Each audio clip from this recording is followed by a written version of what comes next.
Je suis avec principalement mon garçon, Louis-Frédéric. Moi, je suis plus du côté de la retraite, en fin de compte. Ça fait que c'est lui qui est impliqué énormément. On a 800 hectares en grande culture sous régie biologique. Tout est biologique chez nous depuis, c'est-à-dire la grande culture, pas les porcs, depuis 2020. Les sols, on a des sols légers, du loam puis de l'argile Sainte-Rosalie, qui est prévu pour 2024. On a 290 hectares de blé d'automne de semin. Il va y avoir 20 hectares de blé de printemps, 250 hectares de soya, puis 240 hectares de maïs grain. On a 10 000 places porcs en engraissement. Ce qui nous donne une production de 14 000 mètres cubes de lisier qui est étendue épandeur en irrigation. On a très peu de fait avec une tonne de lisier, là, parce que ça compacte. C'est fait aussi avec une rampe de 30 pieds avec des disques pour enterrer, pour éviter la perte d'azote ammoniacal. On achète aussi 1200 tonnes de fumier de poulet. Les bâtiments sont à ventilation naturelle. Ça coûte plus cher de coût, mais on a une grosse économie au niveau de l'électricité. On a tout l'équipement pour faire tous nos travaux. Pour le biologique, le sarclage, les différents, on a l'équipement pour tout faire en 2 jours. C'est-à-dire qu'on a 4 sarcleurs, 2 peignes, et puis une picoteuse. Ça fait qu'au point de vue des travailleurs, on a un Québécois, 4 Guatémaltèques, et puis un stagiaire français. On a aussi une chaudière à la biomasse de 165 HP qui fonctionne avec des copeaux de bois. C'est ça qui fait sécher le maïs. On n'a aucun propane dans notre séchoir. C'est un nouveau séchoir qu'on a acheté, puis pas de propane du tout. Une période, on achetait entre 30 et 35 000 $ de propane. Ça fait que ça, on a éliminé ça. Et puis, avec le système à la biomasse, c'est-à-dire des radiateurs, ça veut dire qu'on sèche avec une chaleur sec au lieu d'une chaleur humide, ce qui fait une meilleure qualité pour le maïs. Puis la chaudière aussi, elle chauffe la maison, le garage, on a un centre de criblage qui est chauffé aussi.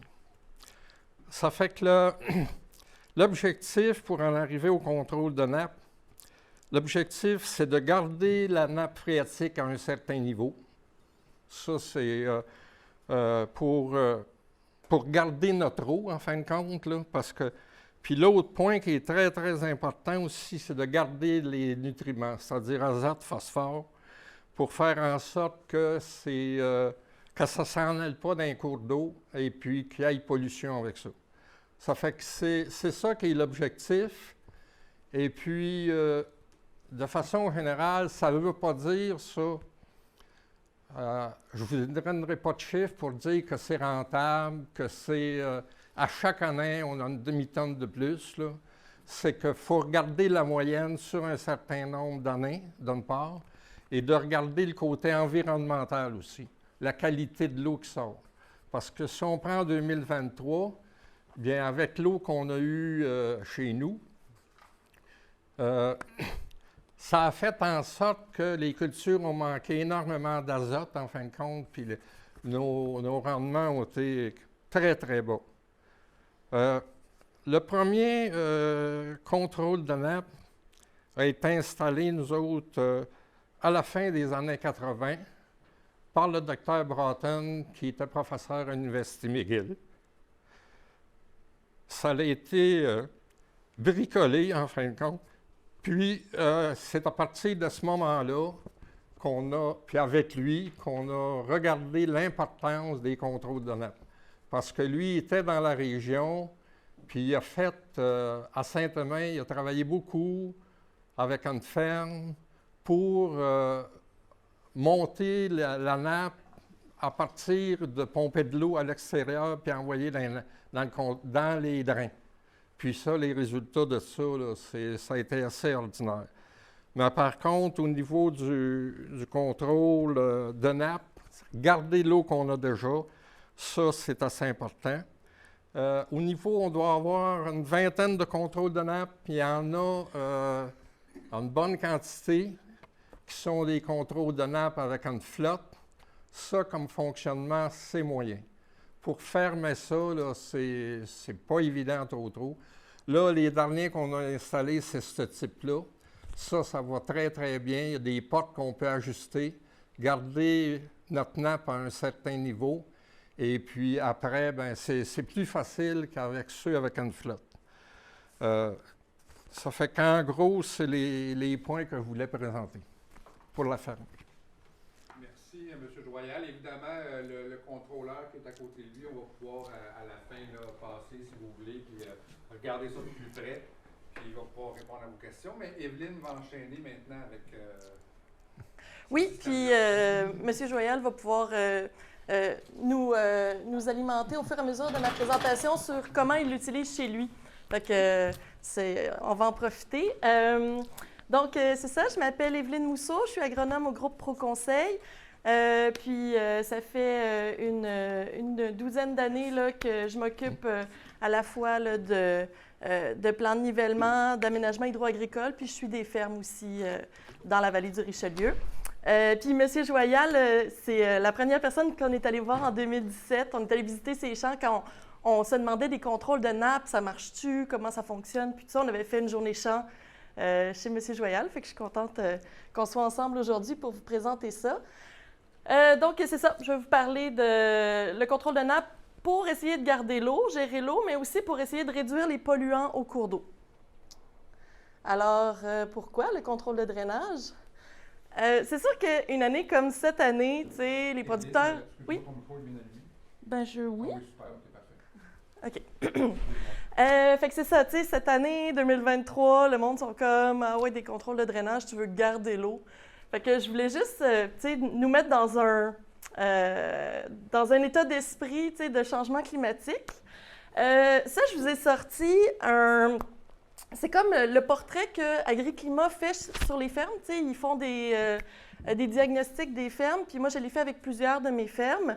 Puis là, ils nous disent c'est quoi la situation 91-2020, puis ça va être quoi la situation en 2040-2070 avec les changements climatiques qui sont attendus.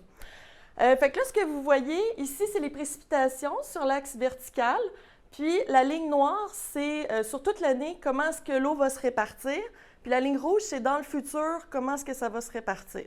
Fait que la bonne nouvelle, c'est qu'on est quand même chanceux parce qu'ils s'attendent à ce qu'on ait plus d'eau globalement sur l'année, 65 mm de plus. Tu sais, là, ça, c'est une ferme. Là, ça peut varier selon les emplacements, mais tu sais, on est quand même chanceux de se dire, OK, on ne sera pas dans la grosse sécheresse éventuellement. Sauf que comment ça va se répartir, c'est qu'on va avoir des printemps plus pluvieux.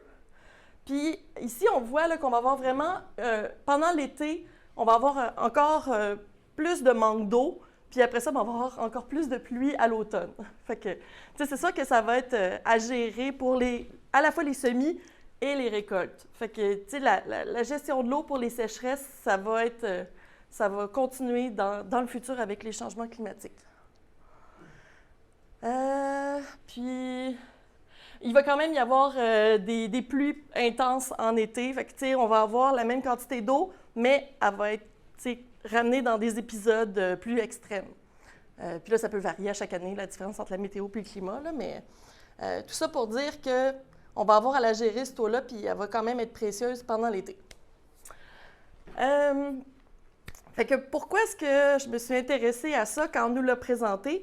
C'est que, tu sais, moi, dès que je suis rentrée dans un club, on a commencé à travailler sur le phosphore dans l'eau. Tu sais, c'était vraiment important, on voulait améliorer notre qualité de l'eau.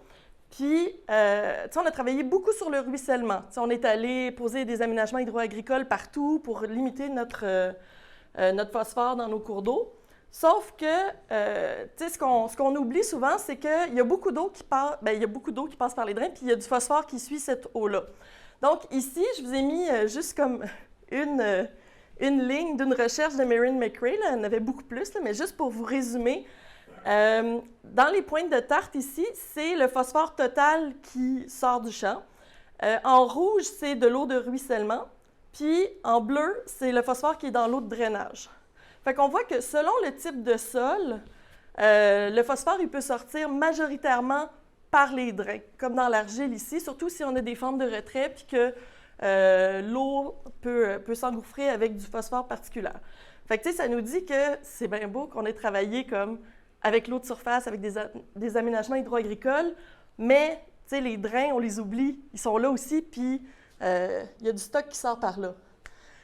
Puis, moi, j'ai beaucoup de producteurs qui sont en semi-direct ou en pratique de conservation, puis, tu sais, ça, c'est formidable parce qu'on a des super chemins préférentiels dans le sol. Ça va vraiment bien pour sortir l'eau du sol. Tu sais, là, ici, c'est une chercheuse qui a comme scanné tous les chemins. Tu sais, en bleu, vous voyez tous les chemins qu'il y a dans le sol. Fait que ça fait une autoroute pour l'eau qui part de la surface puis qui descend jusqu'au drain. Fait que ça va être tout comme les macropores qui vont aider à évacuer l'eau. Mais ça fait aussi qu'il y a beaucoup de phosphore et d'azote qui peut descendre directement au drain très rapidement. D'où l'importance d'essayer de contrôler ça. Puis là, j'ai rajouté, parce que les gens de l'UPA m'ont dit que peut-être qu'il y avait comme une tendance à penser que l'eau du drain était très pure. Nous, on a fait des analyses à la sortie de drain des pesticides. Puis, là, vous voyez, ça, c'était après les semis. Fait que, on avait de la mésotrione, de l'imazétapyr. Fait que ça, c'est du Pursuit. On avait du rhumsulfuron, de la clothianidine, puis du chlorantraniliprol, qui est le Lumivia, qui est le traitement de semences qui a remplacé les autres traitements de semences néonicotinoïdes. Tout ça pour dire qu'il ne faut vraiment pas boire de l'eau qui sort des drains, parce que l'eau qui sort, elle ramène vraiment plein de choses dans nos cours d'eau. Sinon, vous allez ressembler à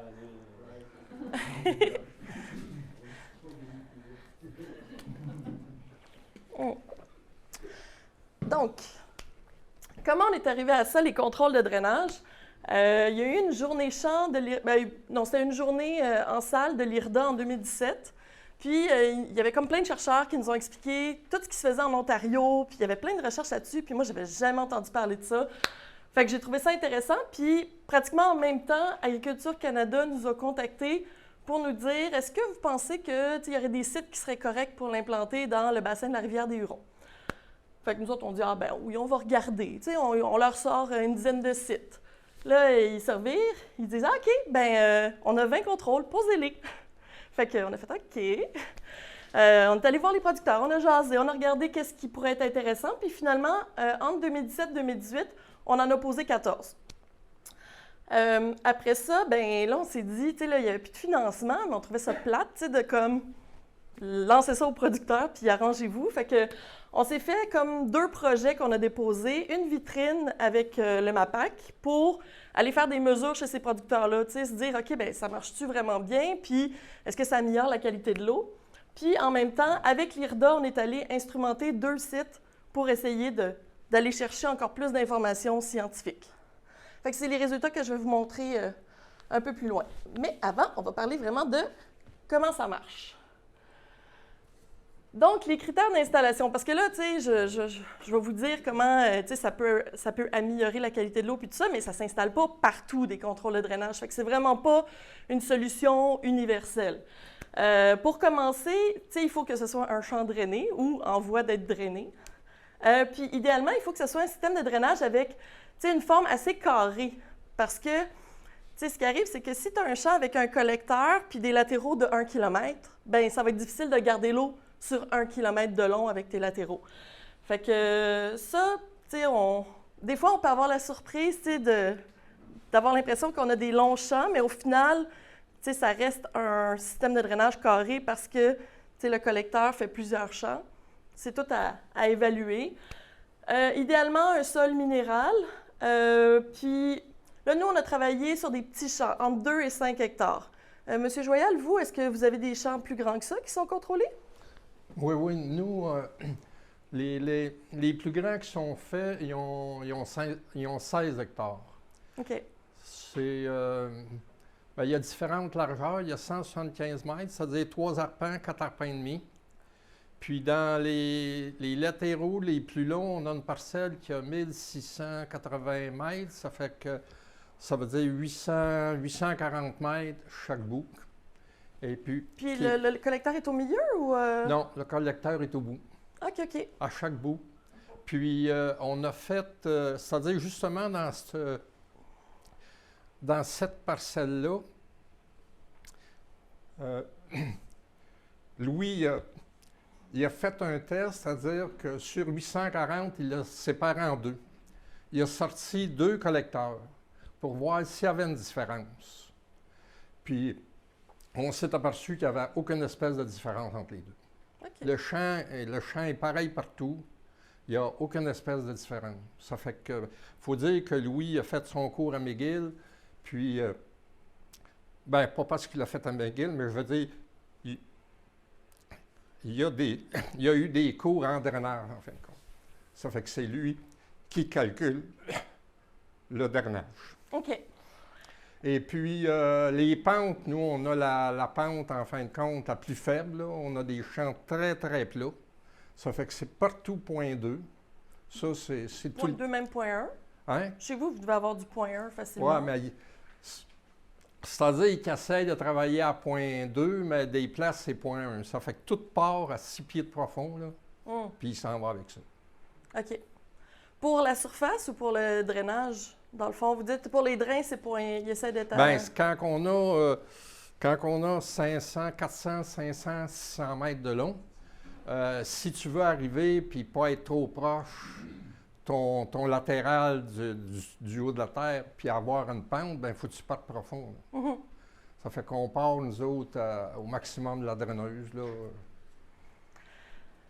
Puis c'est ça. Là, idéalement, c'est d'avoir un sous-sol imperméable, mais c'est le cas de pas mal la vallée du Richelieu. Je ne sais pas si vous avez déjà regardé où est-ce qu'était votre sous-sol imperméable chez vous en faisant des profils? Non, pas vraiment, là, je me souviens pas.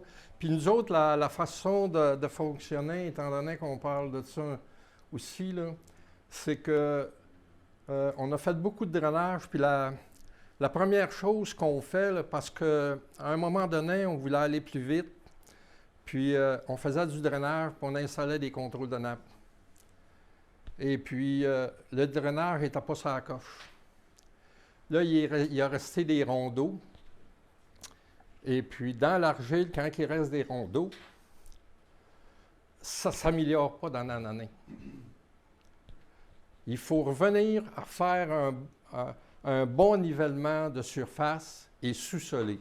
Nous, à chaque fois qu'on fait un bon nivellement, là, puis on est avec des pentes de 0.5 chaque côté, obligatoirement, c'est tout le temps du sous-solage qu'on fait. Ça fait qu'on la méthode de travailler au nivelle parfait, là, ça coche. Puis après, ce qu'on fait, c'est lisier qu'on applique, là, ou fumier de poulet. Puis après, là, il y a l'implantation, c'est-à-dire il y a un travail léger de sol, là, une déchaumeuse très léger. On sème un engrais vert, puis après de l'engrais vert et semin, là, on sous-sole. Puis la sous-soleuse, j'avais un document là-dessus, mais je ne sais pas de qui au juste, là, je ne me souviens pas. La sous-soleuse, les pattes sont à 22 pouces et demi. Ils ne sont pas à 30 pouces, ils sont à 22 pouces et demi. Oui, normalement, c'est selon la profondeur qu'on sous-sole. Ça devrait être 1,5 fois la profondeur qu'on sous-sole pour l'espacement. J'avais vu une étude que l'idéal, c'était à 22 pouces et demi, puis je trouve que ça travaille très, très bien. Bien, c'est formidable parce que vous respectez vraiment la cédule. Normalement, le sous-soleuse, c'est le dernier équipement qui rentre au champ. Fait que c'est parfait, là, comme cédule de travail. On le recommande tout le temps, mais c'est rare que ça se fait tout dans l'ordre. Fait que les systèmes de contrôle, tu sais, quand j'ai commencé à regarder ça, tout le monde me disait les contrôles, on en a posé plein des années 80, ça marche pas. Mais, tu sais, dans ce temps-là, c'était des contrôles avec des chambres à flotte, fait que c'était un clapet comme ça qui rouvrait ou qui fermait avec une flotte qui, tu sais, déterminait à quelle hauteur on voulait garder notre nappe. Puis, après ça, là, les systèmes avec lesquels on a travaillé, c'est des nouveaux systèmes qui sont faits aux États-Unis, mais là, ils sont en train d'en développer chez Soleno. Puis, c'est des contrôles agri-drain, fait que c'est toutes des petites portes. Puis, tu sais, je vous encourage vraiment à venir voir tout à l'heure, là. Mais, tu sais, il n'y a rien comme de... Ben, il y a du mécanique, là, mais tu sais, il n'y a rien qui peut péter facilement. C'est très solide. Puis, tu sais, c'est ouvert, on voit dedans. Fait que, tu sais, on peut voir l'eau qui circule dedans. On voit si on l'a mal fermé ou s'il ne se ferme pas bien. Puis, dans le fond, on peut vraiment décider à quelle hauteur on va garder notre hauteur d'eau. Je vais avoir une autre slide après. Mais vous, vous disiez que vous aviez les deux en parallèle chez vous, M. Joyal. C'est-à-dire le système à flotte, celui-là? Oui, bien, vous en avez des deux sortes dans Oui. différents champs. Oui. Puis là, c'est ça, vous disiez que vous êtes pas mal en train de les remplacer ou... Bien là, on installe ceux-là. Là, on a encore quelques-uns installés. Puis les systèmes à flotte, il y en a qu'on va remplacer parce qu'ils ne travaillent vraiment pas bien. C'est-à-dire, c'est le système de porte là, qui ne ferme pas tout le temps, très, très étanche. C'est là... La porte, souvent, on n'arrive pas à la fermer, en fin de compte, pour pas qu'il coule rien. S'il coule quelque chose, bien, automatiquement, la nappe va baisser à ce moment-là. Ça n'a plus la même utilité. Tandis qu'avec avec ceci, là, vous avez les crochets, là, puis il y a un instrument à l'intérieur qu'on peut voir aux côtés qui vient accrocher ces crochets de chaque porte, là, et puis qu'on peut mettre après ça à différentes hauteurs. Et on peut mesurer à partir du fond, puis à partir de notre hauteur de terre aux côtés, à quelle place se situe notre nappe, puis comment ça descend durant l'été. Ça va super bien. Mes producteurs qui ont ça, ils laissent toutes les portes dedans, ils font juste les relever dedans, puis ils tiennent. Puis quand ils veulent le refermer, ils les repoussent. Fait que ils n'ont pas comme... Moi, au début, j'avais des bacs pour mettre les portes après, puis ils ont dit non, ça marche super bien, là, juste... Tu sais, faut se rendre, là. Des fois, ils sont assez... ils ont tellement... Ils descendent tout seuls aussi. Oui. Il m'est arrivé qu'ils descendent. Ça fait que là, je trouverai des sorties. Mais je pense que mes producteurs, ils se sont mis des petits... je pense que des fois, il y avait comme un petit système pour que ça reste en hauteur. Mais les producteurs, là, ils ont toujours des solutions pour que ça aille bien, là. Fait que, ben, de quoi ça a l'air? C'est sûr que la nappe n'est jamais parfaitement comme ça, là, mais tu sais, ici, vous voyez un système de drainage conventionnel, ben, avec une sortie de drain normale. Puis là, vous voyez, tu sais, schématiquement, comment est-ce qu'en mettant nos petites portes, on garderait l'eau jusqu'à une certaine hauteur, puis ça ferait que notre nappe serait surélevée par rapport à notre drain agricole. Puis là, j'ai fait une petite animation. Je dis j'ai fait, mais c'est mon chum, là, mais... fait que là, ici, vous avez vos latéraux. Puis ici, vous avez votre collecteur. Puis là, normalement, on aurait notre tour de contrôle. Puis là, dans le fond, c'est juste de montrer qu'avec nos petites portes, on va réussir à garder l'eau plus haute. Puis quand on a un surplus, il va passer par-dessus. Fait que ça fait qu'en se gardant un dégagement, normalement, on va recommander 1,5 pied à 2 pieds de dégagement par rapport à la surface du sol. Fait que ça va faire que, tu sais, nos racines ne risquent pas d'être pris dans l'eau parce que dès qu'on arrive à cette hauteur-là, bien, le surplus passe par-dessus puis ça devient une sortie de drain standard. Fait que chez vous, c'est quoi le dégagement que vous gardez par rapport à la surface du sol? C'est autour de 24 pouces, 20-24 pouces, puis j'ai vu des étés que à partir de 24, ça peut descendre à 36, quasiment 40 pouces durant l'été. Puis ça, c'est quand on voit... Oui! C'est beau ça, là, mais mettons, tu as parlé des portes, là. Oui. Puis que tu vas mesurer ta nappe phréatique proche du collecteur, puis à l'autre bout de ton latéral. Oui. Tu dois avoir une grosse différence. Bien, nous autres, c'est ça qu'on a essayé de mesurer avec des sondes dans le sol, là. Mais normalement, l'endroit où on a toujours le plus d'eau, où l'eau est la plus haute, là, ça va être proche du collecteur parce que, tu sais, notre eau, elle descend puis elle vient s'accumuler en arrière. Fait que normalement, tu sais, la nappe, elle va toujours être plus basse, plus on s'éloigne de notre tour de contrôle. Fait que, tu sais, quand on voit notre tour, bien, tu sais, on voit c'est quoi notre niveau pas mal maximal de la nappe. Dépendant de la pente du terrain. Dépendant de la... Si la pente du terrain est très, très faible, à 0,1, mettons, à ce moment-là, ben, il va être quasiment pareil au bout. Ben, c'est sûr qu'il y a toujours la question de longueur. Oui, puis si on n'en perd pas par les côtés ou... parce que nous autres, c'est ça, on réalisait que, tu sais, ça, c'est de la théorie, mais au final, l'eau, Elle veut se sauver. Fait que c'est d'avoir un système le plus comme imperméable possible. Donc, là, c'est la cédule d'ouverture puis de fermeture. Parce que, tu sais, normalement, ce qu'on voudrait, c'est avoir notre sol bien vidé de son eau quand on va pour semer, quand on rentre avec l'équipement lourd au champ. Fait que normalement, juste avant de semer, il faudrait que notre contrôle soit ouvert. Fait que là, vous voyez ici, on ouvre le contrôle, ça fait que l'eau sort par les drains. On va semer ou faire des épandages de printemps, whatever. Puis après ça, tout de suite, on ferme notre contrôle pour garder notre eau. Parce que dans le fond, ce qu'on veut garder, c'est la nappe. Oui? Ça, c'est une évidence, mais pourquoi le fermer l'hiver? Bien là, c'est ça. Je vous dirais que c'est le volet où on peut faire le plus de gains environnementaux. Parce que quand on a beaucoup de... Tu sais, les pertes de phosphore puis de nitrate, ils vont se faire quand il y a de l'eau. Fait que l'été, là, il n'y en a pas d'eau d'un drain. Fait que même si vous les fermez, là, tu sais, vous allez peut-être en garder un peu, là, c'est ça qu'on va voir plus loin, mais tu sais, c'est pas là qu'il y a le plus de phosphore puis de nitrate qui vont aller au cours d'eau. Fait que à l'automne, c'est sûr que quand vous allez battre, on veut que votre système il soit ouvert pour que votre sol soit le plus portant possible parce que les batteuses, c'est l'eau. Fait qu'on veut vraiment que notre sol soit le plus ressuyé possible. Mais quand vous avez fini de battre, mettre un engrais vert, mettre votre fumier lisier, bien, l'idéal, ce serait de le refermer là pour, tu sais, mettons, on a fini en, je sais pas moi, en octobre, on le ferme jusqu'à Noël à peu près. Puis après ça, on le rouvre parce qu'au Québec, il y a toujours un risque que le gel descende dans l'eau. Moi, mes producteurs m'ont dit, je pense pas, mais quand j'étais allée en Ontario, les contracteurs ils ont dit, laisse jamais ça geler plein d'eau parce que ça va tout péter. Fait que l'idéal, ce serait de le fermer après les récoltes puis les épandages, puis de le rouvrir à Noël. Puis ça fait qu'au printemps, quand on arrive pour notre saison, bien, il n'y a pas non plus trop d'eau dans notre sol qui amène du ruissellement. Fait que, puis ce serait comme ça qu'on pourrait vraiment faire des gains dans la qualité de l'eau que je vais vous montrer un petit peu plus tard. Puis vous, M. Joyal, vous le fermez à peu près quand, votre contrôle? Moi, je dois avoir des pertes parce que, suite à ce que tu me dis, parce que l'hiver, j'y ai pensé, mais je ne l'ai pas fermé encore l'hiver, moi. OK. Il coule, mais je les ferme, en les fermant pas l'hiver, il faut que le printemps, il faut les fermer tôt, dans une année normale. Là. Parce qu'au début, je les fermais à la fin du mois de mai, puis à la fin du mois de mai, c'était trop tard. Parce que une nappe qui est très basse, moi, je n'ai jamais vu remonter l'été. Ça n'arrive pas, hein, ça? Ça remonte. En moins d'avoir 2023, là, ouais. C'est une autre affaire. Mais ça ne remonte pas. Ça fait que moi, je la ferme. Je suis rendu des fois, dépendant de comment la température va, puis comment les drains, je peux fermer peut-être à la fin du mois d'avril, je veux dire, pour essayer de garder ma nappe assez haut.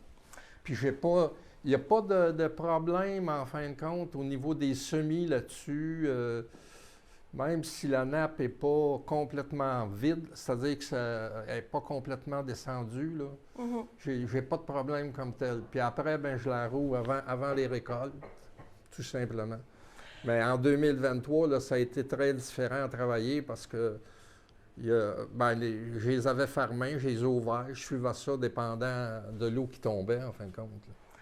Fait que moi, je vous dirais, cette partie-là, c'est pour le gain de rendement. Cette partie-là, c'est pour l'amélioration de la qualité de l'eau.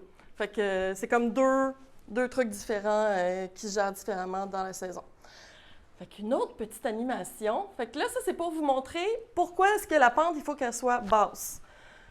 Fait que là, vous voyez, dans le fond, votre pente, là, elle va toujours être au niveau le plus haut de votre dernière petite porte. Fait que, tu sais, si vous le fermez, tu sais, à 2 pieds en dessous du niveau du sol, votre contrôle, puis que votre drain il est à 3 pieds, là, bien, ça veut dire que vous avez juste 1 pied de jeu pour votre nappe. Mais tu sais, ce pied-là, il peut s'étirer longtemps si le champ il est très plat. Vous, chez vous, vous avez quand même plus de dégagement que ça pour vos drains. Vous êtes à 5-6 pieds facilement, là. Oui. On part à 6 pieds, puis après, on met la pente. Ta pente de terrain, t'as combien, toi, là? Bien, là, cette pente-là, c'était pour donner une idée de 0.1. Fait que, tu sais, ça serait comme un modèle idéal. Puis après ça, bien, tu sais, pour montrer une pente forte, bien, avec une pente forte, tu sais, on va réussir à contrôler la nappe avec notre contrôle sur une très faible distance. Puis moi, je l'ai vu chez un de mes producteurs que je l'avais installé. Tu sais, on disait dans la documentation qu'on pouvait aller jusqu'à 0,5. Fait que j'étais à 0,3 chez ce producteur-là. Puis en regardant jusqu'où je gardais ma nappe, je la gardais sur 80 mètres.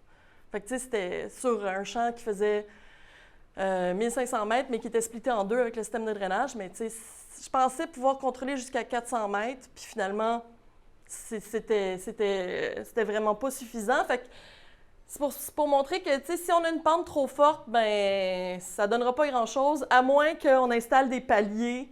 Mais ça, nous, on l'a jamais fait encore, là. Mais il y a des trucs qui se font en Ontario avec des designs par palier. Mais là, ça prend vraiment un système de drainage qui est qui est fait pour ça, là. Nous, on l'installait toujours sur des systèmes de drainage existants. Pour les coûts, quand nous, on les a posés en 2017-2018, c'était un autre monde. Ça nous coûtait 2000 $. Fait que 1000 $ le contrôle, 1000 $ de pépines, voilà. Maintenant, puis on installait toujours un drain non percé avant puis après la tour. Fait qu'idéalement, aller remplacer le collecteur de notre tour de contrôle jusqu'au premier latéral. Fait que nous, c'est ça qu'on faisait. Je sais que M. Joyal, vous allez avec encore plus de Voilà, collecteurs. tout le collecteur n'est pas percé. Fait que c'est ça, pour éviter les pertes, là, c'est encore mieux si on a un collecteur complètement non percé parce que moi, j'ai un producteur qu'il y avait des fossés, il y avait comme un grand collecteur qui faisait 4 champs, puis il y avait des fossés à travers ça. Puis on a changé le collecteur sur tous les fossés pour le mettre non percé sur 6 mètres. Puis il y a quand même des fuites qui se font au fossé. Fait que, tu sais, je pense que lui, il aurait vraiment fallu qu'on change tout le collecteur pour du non percé pour arriver à quelque chose. Mais c'est ça, on apprenait. Fait que ici, vous voyez les prix de ce printemps. Fait que ça a dû monter encore. C'est en dollars US pour une tour de contrôle qu'on achète aux États-Unis. Fait que là, vous voyez, mettons, une 6 pieds de haut. Ça dépend de la profondeur de notre drain puis de notre grosseur de tuyau. Une 6 pouces, 6 pieds de haut, c'est 1096 $ US. Là, après ça, selon la grosseur des drains puis tout ça, puis avec le taux de change, on voit que ça a pratiquement doublé depuis 2017-2018.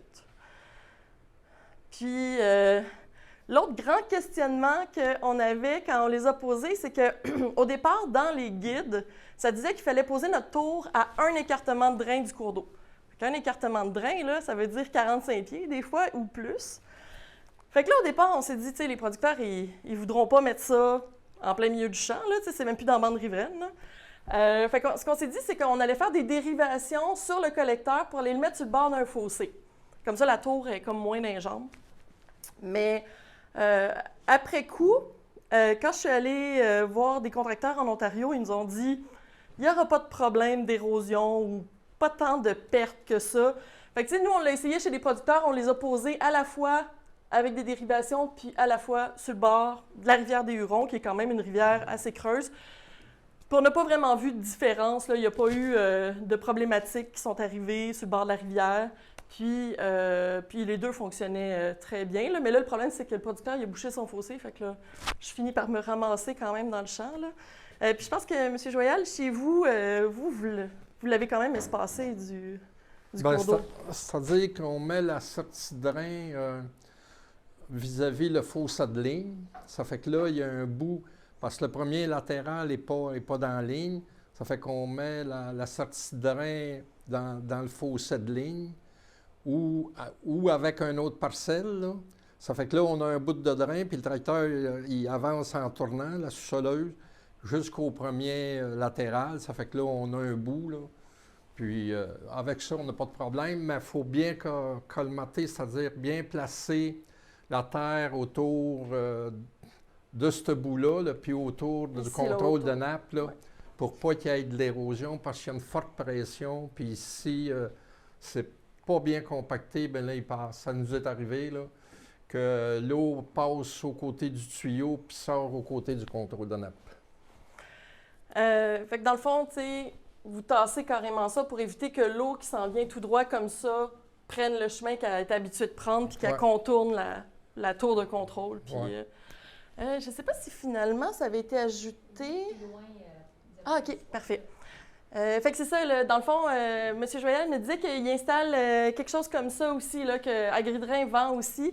Ben, c'est-à-dire que quand les derniers qu'on a fait venir, on a vu ça dans leur cahier qu'il y avait ces trucs-là. Là. Ça fait qu'on a fait venir ça. Et puis, c'est ça qu'on a installé. Mais c'est pour éviter justement que l'eau passe autour du drain. Là. Ça fait comme une porte, là, pour pas que ça s'érode puis que ça aille sortir au côté du contrôle de nappe. Puis vous le mettez comme ça après la tour? Ou vous en mettez... Non, avant la tour. Avant la tour, OK. C'est ça. Oui, Ben, oui.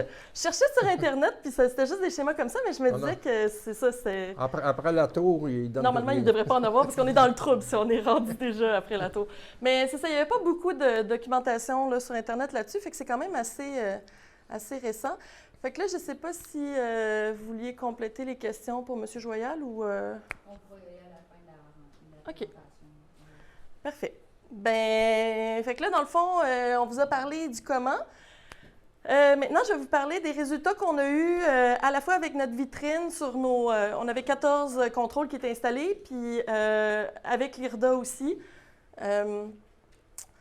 Donc, c'est ça, là. On voulait vérifier. T'sais, on dit que ça va augmenter le rendement, puis la documentation dit que ça réduit aussi les impacts environnementaux du drainage, ça améliore la qualité de l'eau. Fait que c'est ça qu'on voulait mesurer. Mais on s'est dit qu'on voulait voir aussi, si on le fermait à l'automne, qu'est-ce que ça allait faire comme résultat. Fait que c'est aussi ce qu'on a été mesuré. Fait que là, ici, vous voyez nos sites qu'on a posés. Fait que on avait un à Saint-Eugène, loin. Puis sinon, ben, on en avait dans le coin de Saint-Denis-sur-Richelieu, à Saint-Marc, on en avait à Saint-Jean-Baptiste, on en avait ici à Marieville, à Saint-Angèle-le-Mont-Noir, à Rougemont, puis à Saint-Mathias. Fait que, tu sais, on était vraiment dans le grand bassin de la Richelieu aussi, là, pas juste de la Huron. Puis, nos sites qu'on a instrumentés vraiment beaucoup plus, c'était les sites avec l'IRDA, c'était à Saint-Jean-Baptiste puis Saint-Angèle-le-Mont-Noir. Fait qu'on est quand même proche d'ici, là. Puis, comment est-ce qu'on mesurait ça? Bien, dans le fond, on est allé poser vraiment on appelle ça des piézomètres. C'est un tuyau qu'on perce des trous dans le bas pour idéalement avoir juste l'eau de la nappe qui remonte dedans, puis on met une petite sonde dedans. Puis là, bien, ça nous permet de voir comment notre eau varie pendant l'année. Puis on posait ça, tu sais, on avait nous autres, notre collecteur à la sortie on avait notre tour de contrôle à la sortie de drain, puis normalement, on allait se mettre comme sur le milieu de notre parcelle, puis on se mettait à 50 mètres du collecteur, puis après ça, bien, on essayait d'aller le plus loin possible où on pensait le contrôler. Fait que, tu sais, si on se disait avec les pentes, on contrôle 700 mètres, bien, on allait se mettre à peu près à 700 mètres pour notre troisième piézomètre, puis on avait un dans le milieu. Puis c'est ça. Puis le plaisir avec ça, c'est que c'est des tuyaux en plastique enterrés à 12 pouces dans le sol parce qu'ils restent là pendant 3 ans. Fait qu'il fallait les retrouver après. Fait que là, la première année, c'était 2019, on les a posés, les prairies sont mortes, les producteurs ont toutes labouré. Fait que après ça, on a cherché nos sondes quand les producteurs avaient ramassé... on les avait mis à 12 pouces, mais des fois, le labour, ça arrive plus. Fait que là, ça, c'est la face de mon collègue qui était très heureux d'avoir retrouvé la sonde qui avait été traînée par la charrue sur 50 mètres. Fait que là, je ne vais pas tout vous montrer les sites qu'on a fait parce qu'il y en avait vraiment beaucoup de courbes. Là. Fait que celle que je vous ai mise sur la feuille, parce que je sais que c'est beaucoup de courbes et beaucoup de chiffres et c'est tout petit. Fait que là, le site que je vais vous montrer, c'en est un, mais normalement, tous les sites, on essayait d'avoir un, tu sais, drainé, contrôlé, puis un pas drainé. Bien, pas contrôlé. Fait que on essayait d'avoir toujours un témoin qui était à peu près dans les mêmes conditions, là, même si les champs sont jamais parfaitement identiques. Fait que là, ce que vous allez voir, c'est, dans le fond, tout était en Saint-Urbain, argile limoneuse, c'est tout cultivé ensemble. Fait que là... il y avait comme 3 systèmes de collecteurs dans ce champ-là parce qu'il était très plat. Fait qu'on on a travaillé sur les 2 premiers. Vous voyez, c'était très carré ici. On avait comme notre collecteur puis nos latéraux qui faisaient presque la même longueur. Fait que c'était comme un cas d'école. C'est parfait. Puis sinon, ben, on avait notre témoin que là, lui, il était un petit peu plus long, mais en même temps, on ne le contrôlait pas. Fait que c'était moins grave. Puis on a mis vraiment la même distance du collecteur, nos autres piézomètres-là. Fait que c'est ça que je vais vous présenter. Lui de gauche était un peu plus à 0.4, 0.5. Non, ça c'est 1000 pieds x 4 pouces, mais la pente est à 0.14 ici. Puis là, la pente était à... Ici, on avait du 0,5 sur 100 pieds, mais il était vraiment pas... C'était un champ qui, en surface, il était à 0,1. Fait que... il me semble qu'il n'était pas si pentu que ça. 0,5 dans 100 pieds. En tout cas, on l'a gardé quand même, l'eau. Fait que... Mais c'est vraiment... En tout cas, quand on regarde les pentes... Parce que... Il me semble qu'on les a trouvés aussi, les drains. Ça aussi, trouver des drains avec une baguette, là, puis avec quelqu'un du MAPAC, un sourcier du MAPAC, là, c'était tout un trouble. Fait que là, dans le fond, tu sais, vous voyez, c'était quoi nos profondeurs de sonde par rapport à la hauteur du terrain? Fait que, tu sais, on était comme tout le temps... Tu sais, regardez ici, on était tout le temps à 1,50 m par rapport à... C'était très plat. Très plat. Fait que là, mais quand on fait ces mesures-là, qu'est-ce que ça donne en premier? Là, ça, je ne vous l'ai pas mis, là, mais au début, tu sors tes courbes. Ça, c'est la hauteur que la nappe a faite pendant l'année. Puis lui, en plus, c'était un sol, c'était une prairie, puis c'était un sol super perméable. Fait que même si on avait mis de la bentonite à la surface, on a de l'eau de la surface qui a fini par se rendre. Fait que c'était quand même compliqué, là. C'est un producteur que j'ai déjà fait des tests d'infiltration chez lui avec une tour, là, puis j'avais de la misère à remplir assez vite pour compenser. Fait que, tu sais, c'était un sol qui buvait bien l'eau. Puis là, ben, ce que vous voyez ici, tu sais, on voit qu'il y a des tendances, mais on voit qu'il y a vraiment beaucoup de données. Fait que là, j'ai fait des moyennes des trois courbes. Puis là, ben, je vais vous présenter, dans le fond, ce que vous avez, c'est les 3 ans de test. Puis je vais vous présenter les 3 étés différents. Donc, on voit l'été 2019. Fait que l'été 2019, je vous ai mis, c'était quoi la pluie qu'on a eue cet été-là dans le coin de Saint-Marc, puis la moyenne que normalement on a. Fait qu'on voit que ça a été une année moyenne. Tu sais, un petit peu moins d'eau en juin, mais sinon, c'était assez standard. Le mois d'août, un peu sec. Là, ce qu'on voit ici, c'est la profondeur de sol. Puis on voit la nappe, comment elle remontait. Puis ici, la période où est-ce que notre contrôle y était fermé. Fait que là, c'est un producteur qui l'a fermé en avril, au 17 avril. Puis la ligne bleue, c'est notre contrôle. Puis la ligne orange, c'est notre non contrôlé. Fait que là, ben, ce qui était intéressant déjà à voir, c'est que je pensais pas que la nappe descendait si longtemps. Tu sais, ici, ça a fini de descendre, on était rendu au 15 août. Fait que tu sais, c'est quand même assez long, là, le temps que l'eau reste dans le sol, puis ben, avant qu'on la perde complètement, qu'elle soit en dessous de nos drains. Puis sinon, ben, ce qu'on voyait, c'est que, tu sais, là, la nappe était rendue trop creuse, fait qu'on la voyait plus. Puis au 16 octobre, on a eu une grosse pluie à Saint-Hubert, puis là, pouf, tout a remonté. Fait qu'on a pu corroborer nos pluies.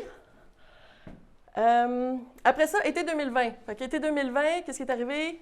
C'était sec. C'est la première fois qu'on vivait la sécheresse. Fait que, tu sais, avant ça, là, les producteurs puis les draineurs, ils me disaient « Pourquoi tu veux garder ton eau? » Quand on posait les contrôles, on était vraiment des extraterrestres. Puis là, en 2020, là, les gens ils ont commencé à faire « Oh, c'est intéressant, votre affaire. » Mais, tu sais, en même temps, tu sais, ce qu'on peut voir là-dessus, là, on avait fermé notre contrôle au 21 avril. Puis là, ben, on voit qu'on avait un petit peu plus d'eau ici par rapport à la ligne orange qui était notre non contrôlé. Mais ce que j'ai trouvé surtout le plus intéressant, c'est la zone ici. Fait que ça, cet été-là, fait que, tu sais, on se rappelle, cet été-là, on avait eu pas de pluie au mois de mai, pas de pluie au mois de juin. Puis après ça, on a eu vraiment de la pluie en juillet normal, puis le double de la pluie au mois d'août. Fait que là, ce qu'on voit, le bout que je vous mets en exergue, c'est qu'on voit que, tu sais, entre mon orange puis mon bleu, tu sais, moi, je recevais de la pluie, mon drain orange, il recevait l'eau puis il la ressortait tout de suite. Fait que ça sortait au drain direct. Alors que dans mon système de contrôle, avec ma tour, bien là, je gardais de l'eau. À chaque fois qu'il y avait un épisode de pluie, tu sais, mon système, il se remplissait. Puis là, bien, ça a fait que du 30 juillet au 28 septembre, on a gardé quand même de 23 à 37 cm de plus dans notre système contrôlé. Fait que, tu sais, ce que ça nous disait, c'est que, tu sais, si on est capable de faire pénétrer l'eau dans notre sol quand on a des grosses pluies pendant l'été, bien, après ça peut être le fun aussi de la garder. Tu sais, puis ça, c'est une période où, par exemple, le soya est en remplissage. Fait que, tu sais, s'il manque d'eau, c'est vraiment un gros impact sur le rendement. Puis, tu sais, pour la luzerne, c'est des racines qui vont descendre beaucoup aussi. Mais, tu sais, c'est pas parfait, là, parce que ça fait juste gérer l'eau dans le sol. Tu sais, ça n'en rajoute pas. Fait que, tu sais, l'été 2021, on a fermé le contrôle fin avril. Fait que, tu sais, il a quand même fermé tôt. Puis, tu sais, on voit, là, on n'a pas eu de pluie au mois de mai, on n'a pas eu de pluie au mois de juin. Il a recommencé à pleuvoir un peu au mois de juillet, pas de pluie au mois d'août, pas de pluie au mois de septembre. Fait que 2021, c'était sec, là. Ben, tu sais, on voit que notre nappe est descendue, tu sais, pratiquement à la même vitesse d'un deux. Puis après ça, ben, j'ai pas eu de pluie. Mes drains, ils se sont pas remplis. Fait que j'ai pas eu plus d'eau, ni dans un, ni dans l'autre. Fait que, tu sais, ça montre que c'est ça invente pas d'eau. Pour ce qui est des rendements, ben, dans le projet, le but, c'était d'avoir des cartes de rendement géoréférencées, puis tous les producteurs chez qui j'installais des contrôles, tu sais, on regardait, est-ce que vous avez un capteur? Oui. Puis après ça, on a réalisé qu'il n'était pas nécessairement géoréférencé ou il ne savait pas nécessairement comment il marchait. Fait que on s'est battu pendant toute la saison, mais finalement, on a été obligé de faire des récoltes à la main. En plus, 2019. Tout le monde se rappelle des récoltes de maïs 2019. Qui avait envie de se faire parler de son capteur de rendement pendant qu'il récoltait dans la neige? Personne. C'est ça. Fait que c'était une super bonne année pour demander aux producteurs de récolter du maïs de façon très précise. Exact. Fait qu'on a eu de la misère à avoir des données de rendement, mais avec l'IRDA, tu sais, ce qu'on a eu comme mesure, puis ça correspond à peu près à ce qu'on voit dans la littérature. En 2019, les deux sites étaient en maïs. On avait un gain de 5 sur nos deux sites, un à Saint-Angèle puis un à Saint-Jean-Baptiste. Puis en 2020, on avait un gain dans le soya de 8 puis on avait un gain de 2 dans le maïs à Saint-Angèle. Fait que, je ne sais pas, vous, M. Joyal, est-ce que vous avez déjà réussi à mesurer des augmentations de rendement ou... Bien, on le voit sur le capteur de rendement, mais on n'a pas... je n'ai pas calculé comme tel le pourcentage. C'est peut-être entre 5 et 10 en fin de compte. OK. Dépendant du type de terre. Dans les terres plus légères, ça peut faire une différence plus grosse, là. Puis c'est ça, il y avait M. Pascal Royer aussi qui en a installé chez lui dans le coin de Sorel, puis que lui, il était comme en train de commencer à en installer quand les sécheresses sont arrivées, puis là, il disait qu'il avait vraiment vu comme un gain énorme de rendement, fait que j'étais comme, j'aurais aimé ça, que tu sois dans mon projet. Mais c'est ça, tu sais, c'est pas... Faut pas se dire non plus que ça va être des gains, tu sais, énormes. Puis, tu sais, ce que M. Royer me disait, c'est que ça dépend de l'année. Tu sais, ça va peut-être payer une année sur... Ça dépend de l'année, ou... ça dépend du type de sol. Puis c'est dur à comparer parce qu'on n'a jamais comme deux champs parfaitement pareils. Fait que, tu sais, on essaye tout le temps, là, mais... Tu sais, là, par exemple, à Saint-Jean-Baptiste, mon champ, qui était mon témoin, il était un petit peu plus bas que l'autre, même si c'était comme dans la même parcelle puis ils étaient cultivés ensemble. Il y en a un qui a été un peu plus inondé. Fait que là, on était comme, est-ce que, tu sais, c'est l'inondation du printemps qui a compacté un peu plus puis qui a fait que... Fait que c'est ça. Puis, tu sais, quand il rapportait l'IRDA, les quantités d'eau sur la superficie du champ, tu sais, on n'avait pas une grosse différence entre les deux champs de quantité exportée. En 2019, il l'avait fermé en juillet. Fait que c'est sûr que, tu sais, on a eu les fonds un peu tard.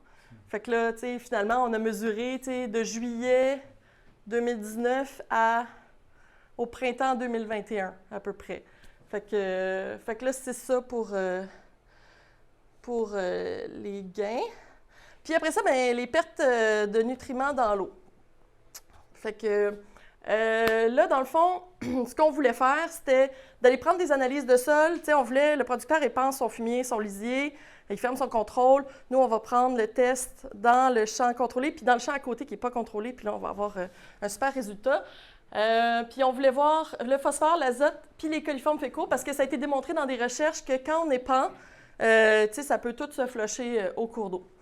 Fait que là, c'est l'autre tableau que je vous ai fait imprimer, parce qu'encore une fois, beaucoup de chiffres. On n'a pas fait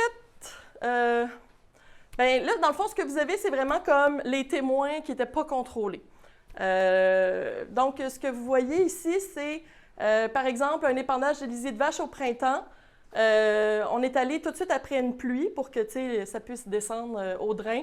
Fait que là, on y allait 24 heures, 48 puis 72 heures après la pluie. Fait que là, ce qu'on voyait, c'est que, il y a comme un premier flush 24 heures après. Fait que là, on avait quand même beaucoup plus de phosphore. Puis après ça, plus le temps passe, plus l'eau elle va comme être moins contaminée. Puis le but, c'est qu'on ferme notre contrôle, puis on laisse le temps au sol de digérer les E. coli, puis d'aller laisser les plantes aller chercher les nitrates et le phosphore. Ça, c'est toujours les tests, c'est toujours à la sortie des drains. Toujours à la sortie des drains. Puis là, bien, le grand défi là-dedans, c'est que quand il n'y avait pas d'eau, ben les drains ne coulaient pas, fait qu'on ne pouvait pas prendre notre échantillon. Fait que le nombre de dimanches où je suis allée voir si mon drain coulait parce qu'on avait eu une pluie, mais finalement, le sol, il gardait tout. Mais c'est bien parce qu'il n'y avait pas de pollution, là, mais c'est ça, là, c'était pas... c'était jamais aussi simple que sur papier. Avec contrôle ou sans contrôle? Bien, ceux-là, dans le fond, là, ça, c'est sans contrôle, mais c'était comme notre voisin, notre champ voisin. Fait que, au début, dans notre protocole, on n'avait pas mis, on prenait pas l'échantillon au contrôle parce que le contrôle y est fermé. On en a pris quelques-unes quand le contrôle était rouvert à la fin de l'année. En général, c'était plus bas, mais j'ai eu des cas genre le producteur, il avait refait un épandage juste avant qu'on ouvre le contrôle. Fait que là, finalement, ça marchait pas. Mais tu sais, c'était pas un essai scientifique, là. C'était un essai de démonstration parce que ça a déjà été démontré scientifiquement que le phosphore passe par les drains, les E. coli passent par les drains. Fait qu'on voulait juste que les producteurs voient chez eux qu'est-ce que ça fait quand tu épands après ça à ta sortie de drain quand il pleut. Fait que c'est ça qu'on a fait. Puis là, ben, même chose, on voyait que les nitrates avaient diminué, là. Oui. C'est combien de mètres cubes que vous épandiez avec le lisier de porc?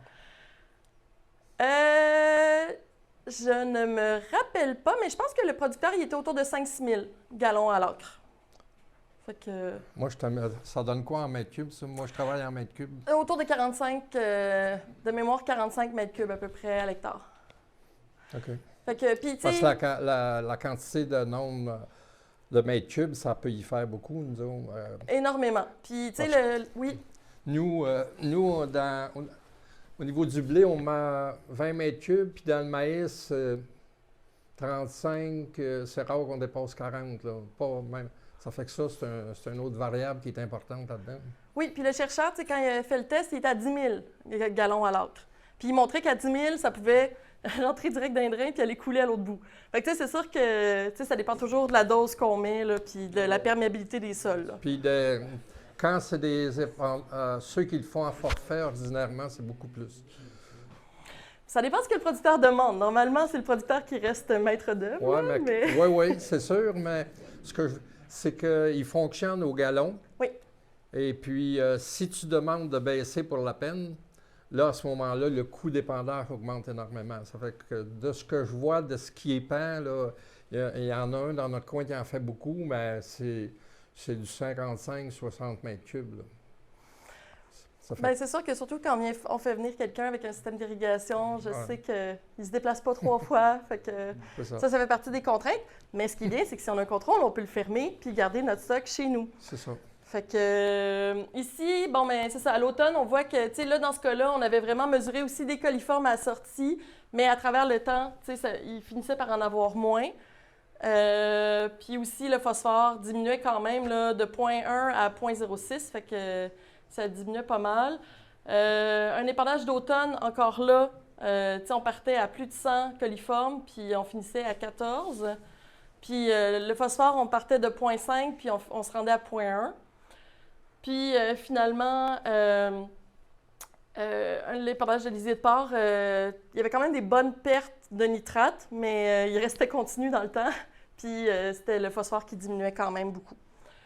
Fait que l'IRDA, ils ont fait ça encore plus. Eux autres, ils en prenaient vraiment beaucoup plus d'échantillons directement dans les tours de contrôle. Puis tu sais, dans les sites qu'on leur avait fait, il y avait comme une tour de contrôle ouverte, une tour de contrôle fermée. Fait celle qui était ouverte, on allait prendre l'échantillon dedans. Là, fait qu'on avait tout le temps quand même de l'eau. Fait que pour notre site de Saint-Jean-Baptiste, au final, au global, au printemps 2020, on a eu plus de pertes de nitrate, puis on avait moins de pertes de phosphore. À l'automne, on avait moins de pertes d'azote puis moins de phosphore. Puis au printemps 2021, plus de pertes de nitrate et de phosphore.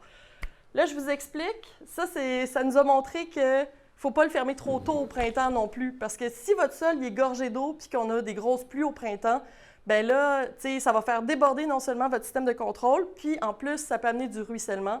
Puis là, bien, le ruissellement, c'est 10 fois plus chargé en phosphore. Fait qu'on ne veut pas ça. Fait que, c'est pour ça que je vous dirais, au printemps, nous autres, on l'avait fermé en mars. Mars, c'était trop tôt.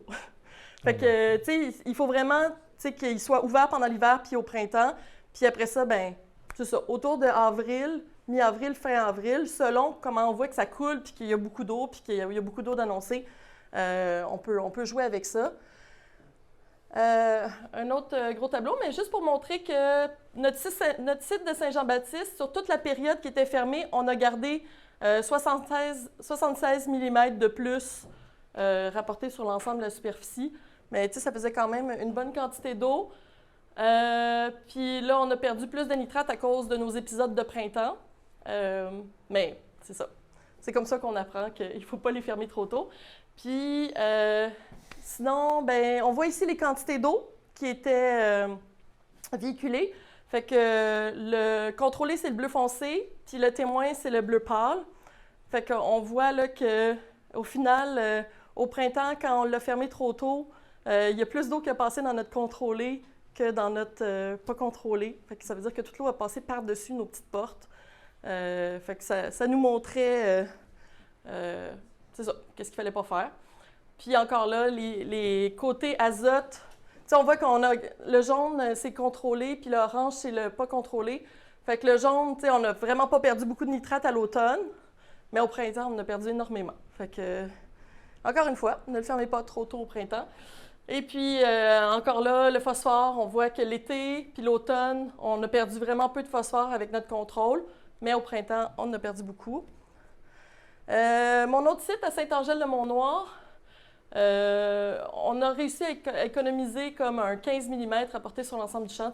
On n'a quand même pas gardé tant d'eau que ça, mais on a quand même réussi à diminuer nos pertes de nitrate de 10,7 kg sur la période à l'hectare. Puis on a diminué notre phosphore aussi.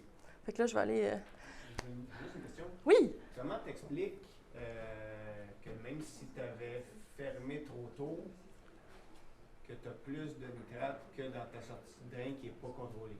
Bien, on pense que le sol est resté comme gorgé d'eau, trop gorgé d'eau, puis ça fait que il a comme débordé plus rapidement. Peut-être que l'eau était plus haute aussi dans une zone plus riche, fait qu'elle serait comme allée drainer des nitrates. Mais tu sais, normalement, les nitrates, tu sais, dans le fond, on avait plus d'eau, fait que les nitrates, ils suivent l'eau. Fait que plus on a d'eau, tu sais, les deux champs, ils étaient comme côte à côte, il y avait les mêmes quantités de fumier puis tout ça, fait que, tu sais, il y avait à peu près la même concentration, mais il y avait plus d'eau qui passait du système contrôlé, fait qu'il amenait plus de nitrates. Mais j'ai posé la question à mon chercheur, là, qui partait à la retraite à la fin du projet. Fait que, puis, tu sais, c'est ça, là, il était un peu ambivalent, mais, tu sais, c'est ça, il disait... Ça montre clairement qu'il ne faut pas que notre sol soit gorgé d'eau au printemps, tout simplement. Parce que ça amène vraiment une problématique. Fait que, ben c'est ça. Dans le fond, comme je vous disais, pendant la période de stress hydrique, au milieu de l'été, ça n'invente pas de l'eau, un contrôle de nappe. Fait que, ça peut aider à garder de l'eau qui arriverait par des pluies si on arrive à le faire infiltrer, mais c'est pas magique. Quand on le ferme à l'automne, on peut vraiment faire des gains sur les quantités d'azote, phosphore et E. coli qui sont envoyées au cours d'eau. Fermez-le pas trop tôt au printemps. Puis, petit rappel des conditions d'installation. Puis, moi, les prochaines étapes, ce serait d'essayer de voir s'il y aurait des manières de faire une recharge plus efficace des nappes en été. D'avoir des puits de roche pour capter les grosses pluies qu'on a, puis que ça aille au drain, puis qu'on le garde avec notre contrôle. Il y a des projets qui s'en viennent avec des bassins aussi pour garder l'eau au printemps puis pouvoir le réinjecter dans le système de drainage puis peut-être faire même de l'irrigation par les drains. Mais là, ça, c'est comme tout un autre volet, là, mais Patrick a déposé un projet là-dedans, fait qu'on espère. Puis sinon, ben, tu sais, je vous dirais, ça reste super important que votre sol en lui-même garde l'eau. Fait que votre sol, avec sa matière organique, soit comme une éponge, puis que dans toutes ses petites pores, il garde de l'eau. Puis que vos racines y descendent le plus possible aussi. Fait que d'avoir un sol en santé, ça va faire toute la différence. Puis ici, si vous voulez voir plus d'informations, tous nos rapports sont disponibles en ligne. Je vous ai mis les liens sur la feuille. Puis il y a aussi le guide de drainage qui donne les conditions pour installer ça. Puis je remercie tous les producteurs qui ont installé des contrôles de drainage avec nous. Puis Primevert qui a payé la vitrine sur le contrôle de nappe. Fait que voilà, ça fait le tour. On est juste.